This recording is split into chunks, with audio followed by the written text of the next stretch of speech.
All right. I had a friend of mine. In fact, he's having a seminar tonight. We'll talk about that in a little bit. Terry Sawchuk told me, I don't know, 2 or 3 years ago. He said, Gruber, the world's going to change more in the next 10 years than it's changed in the next 10,000. The last 10,000, that is. And I'm like, that seems like a bold statement 2 or 3 years ago. But you know what? I think he's right. I think he's exactly right. And it has changed. Some for the better, some maybe not so much. My next guest, Marc Beckman, wrote Some Future Day, How AI is Going to Change Everything. He's also the CEO of the award-winning advertising agency, DMA United. We've got a lot to talk about. Marc, good morning. Thank you for being here. Steve, it's great to see you. Thank you for having me. So let me ask you, was my friend right when he told me a couple of years ago the world will change more in the next 10 years than it has in 10,000? I think, at the time I'm thinking that was kind of a bold statement. Today I look at it and go, you know what? I think he was right. What do you say? Steve, it's a great place to start this conversation. I believe that your friend is dead on. He's spot on, correct? In fact, I believe because of the current administration, President Trump's administration, artificial intelligence will represent the single largest growth sector percentage-wise in the nation over the next 4 to 5 years. And moreover, our society will radically change for the better because of artificial intelligence, probably within 3 to 5 years, Steve. Dramatic leaps forward is what it does. And AI, look, it has great applications. It has dark sides. I mean, unmanned weapons of war concern me. I wouldn't be telling you the truth, Marc, if I didn't say so. I think those sorts of things concern me. Robots and drones that have no conscience, just algorithms and directions. Those are frightening pieces of equipment, are they not? It's a fair concern. And, you mentioned my book. This is actually my favorite chapter in my new book, Some Future Day, How AI is Going to Change Everything. And what I do, Steve, is I analyze what a post-nuclear warfare, what a post-nuclear war machine looks like. And the reason it's scary to me isn't because artificial intelligence will fuel more agile weaponry like drones, but it's about who will get their hands on it. So it fundamentally changes the equation of war from countries like America with big budgets to develop huge machinery, accessing the most powerful weapons, to smaller, poorer nations, let's say, for example, like Yemen, accessing these more agile drones that are powered by AI and can attack from all over the world. And here's what's interesting, Steve, just a point of concern. There's a company now named Extend Drones, which actually does business already with the United States government, with the Department of Defense. And they've created a system, Steve, that an individual can, with no military training, control swarms of drones from a very far distance to attack. So here from New York City, I could control, as if it's a video game, drone swarms to attack anywhere in the world, Europe, Asia, Africa, and beyond. Right. So, and that's exactly what I'm talking about here, Marc. I look at all these, remarkable displays of drones doing, I'll call it artwork, where they're doing these things where they dance in the night sky and they've got these big images that are moving and they look like the starlings, but they're lit starlings and they're doing all their magic. I think that's wonderful. That's the beautiful part. But if you weaponize that same swarm, the outcome could be wholly different. And you're right, a small country like Yemen or Libya or Pakistan, who's already got nuclear weapons, could have something like this in their arsenal if they don't already. Now, we're in a race with the Chinese on this, clearly. And Mark Zuckerberg, he's in court this week as they decide whether or not Meta is going to be dismembered. But he has admitted to helping out the Chinese Communist Party and compete with America on this AI platform. I mean, this is pretty, it's pretty damning, isn't it?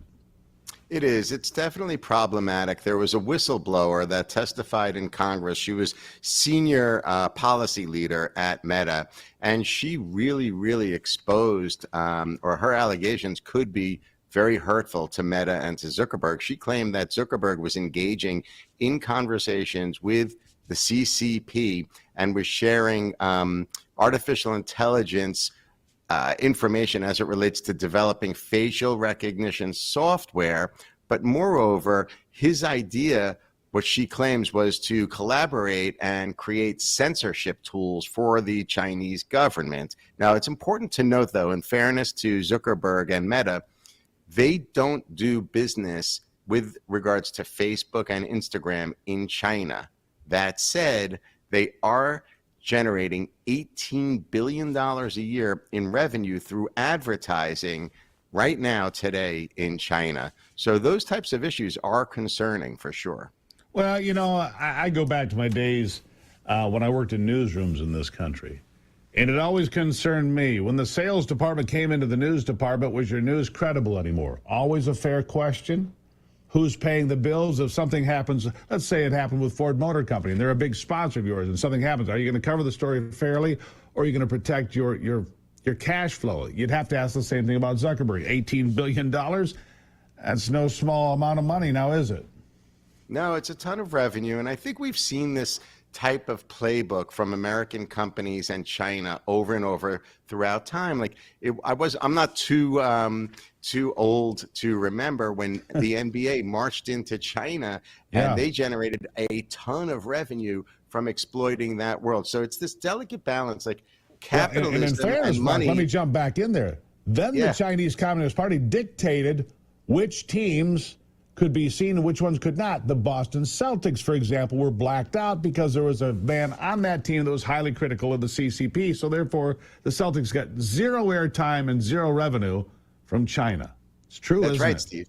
That's right. So like we as Americans need to balance like money and ethics versus communism. And people need to start to understand that communism is a bad thing. Millions of people have died because of communist regimes. Nobody could go and look across the planet and say, well, these communists or these dictatorships have done well for mankind. At the end of the day, capitalism is important. I am pro-free trade and pro-capitalism, but we need to start to balance protecting America as it relates to our civil rights, to our freedom versus the almighty dollar.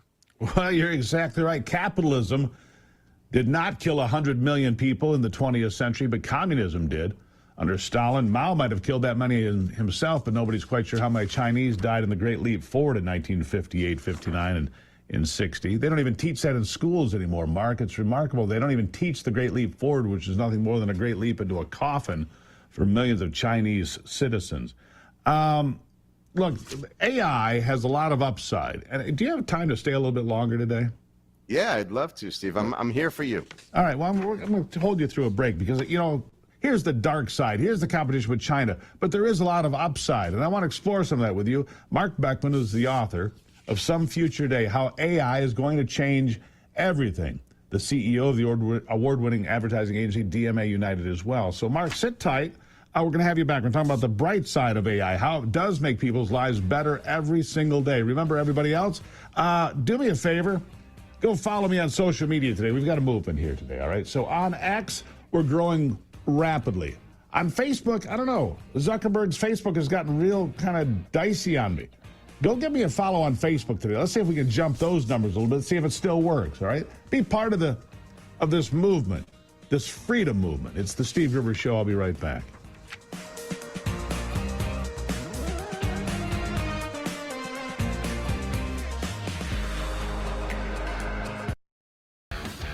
You might not think a lot about AI, but trust me, it already thinks about you, if there's such a thing that a machine thinks, if you will.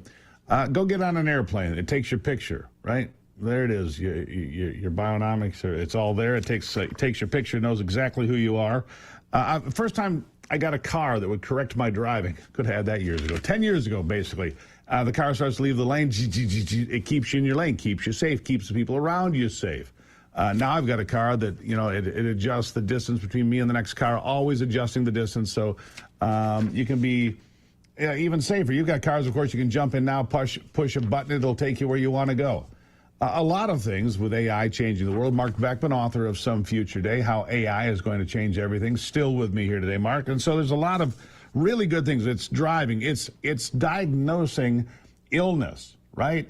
It's diagnosing illness because it'll go through your body and say, okay, well, this doesn't make sense. And then go through 100,000 scenarios just like that and say, well, wait a second, Mr. Gruber, here's your ailment potentially. And here are 3 things to look at for the doctors. Then you put human eyes on it. I mean, it's a way to improve your life from sun up to sundown, isn't it? It certainly is. And I love the fact that you brought up the medical industry. My book that you mentioned goes through different sectors, from creative to finance, from medicine and beyond. The medicine piece of it is fantastic. There's a new technology, AI fueled, that Google created named Amy, and it is literally for diagnosis. And what they found is that this tool, this artificial intelligence tool, has almost a 100% accuracy rate at diagnosing illnesses, including rare diseases that have left our communities over 100 years ago. But of course, people are using AI in the medical profession now as a tool. So what the doctors will do is they'll use Amy in conjunction with their own human examination, with their own human thoughts and consideration. And I think that's a critical part, Steve.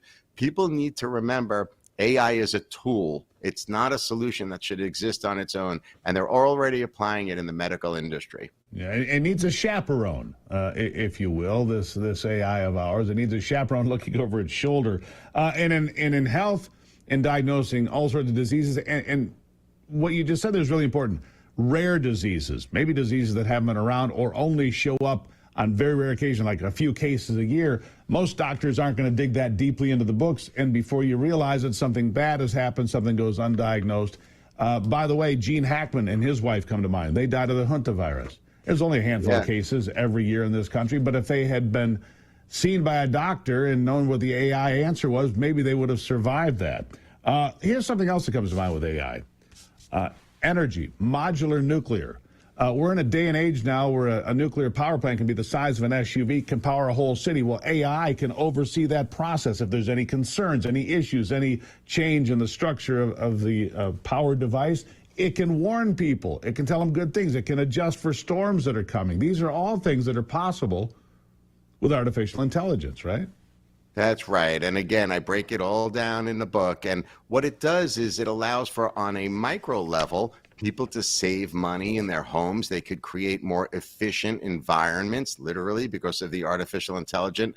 And then going into the commercial arena, imagine the benefits for American farmers, where they can use artificial intelligence to predict weather patterns and react accordingly. There are companies now that are deep in, AI companies specifically, Steve, that are deep into the farming industry, developing these incredible formulas for farmers, American farmers, to leverage and benefit.